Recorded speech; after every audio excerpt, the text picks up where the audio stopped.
main. Thank you. And Mike DiNatale from BioOne.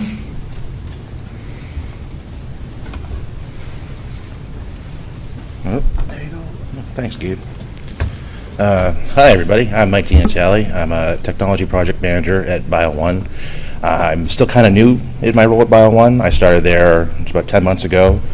And my main purpose is managing our technology partners and relationships, specifically our platform, but other vendors. And I really love my job. It's super cool. In a small organization, we're a nonprofit.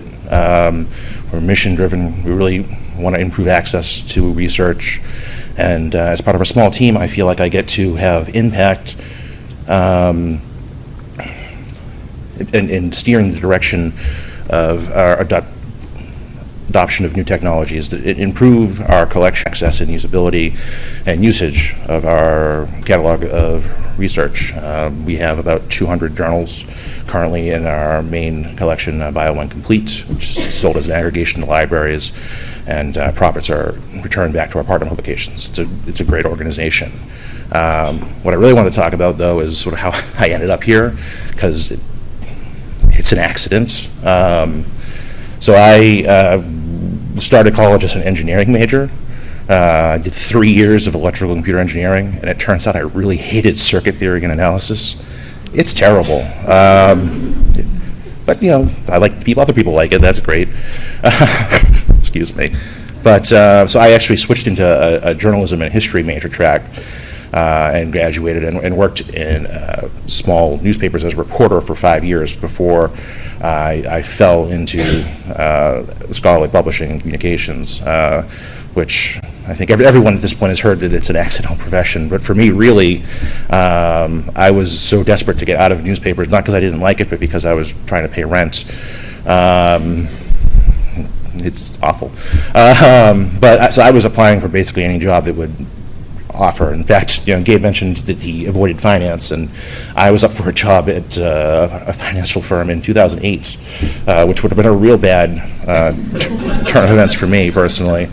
But what ended up happening is I was so desperate that I just put my resume up on Monster.com, and someone found me, which, again, I don't think people use Monster.com anymore. I don't think that people even look for resumes on those sites. Usually people apply for jobs, but luckily someone at Aries, who makes editorial manager, peer review system, found me and thought my technology background and communication skills would make me useful for their customer service and client services team. So I got into scholarly communications through that role at Aries in customer service, where I was implementing peer review workflows for publications. And I did that for a number of years. I worked with a couple of key clients there, and I got a real good taste of what's going on in this industry, and I really liked it.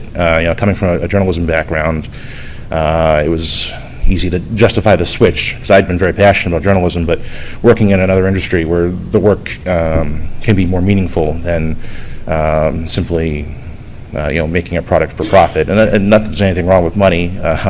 Money lets you help your family, but working in scholarly publishing, I feel like it's advancing society by helping research, and it's nice to be a part of that process. So I was at Aries for a few years when a position opened up on the product management team, which allowed me to sort of take what I'd gathered from my years of implementing workflows with various journals and sort of step on the other side and help design new features. I got really into some of the metadata standards implementations, unique identifiers, XML. It was a real good experience. Just doing that happily for 2 years, roughly, when I got approached about my current position, which I would stress, as Gabe mentioned earlier, is totally because of SSP. This is a great organization, and coming to these meetings definitely helped me sort of raise my profile and meet the right people. Yeah, so I actually got kind of, Lauren likes to say she threw me in a closet, but it was a balcony at the Westin last year at the Boston SSP meeting, and was approached pretty strongly for this position, and that was great. It was an opportunity I couldn't pass up.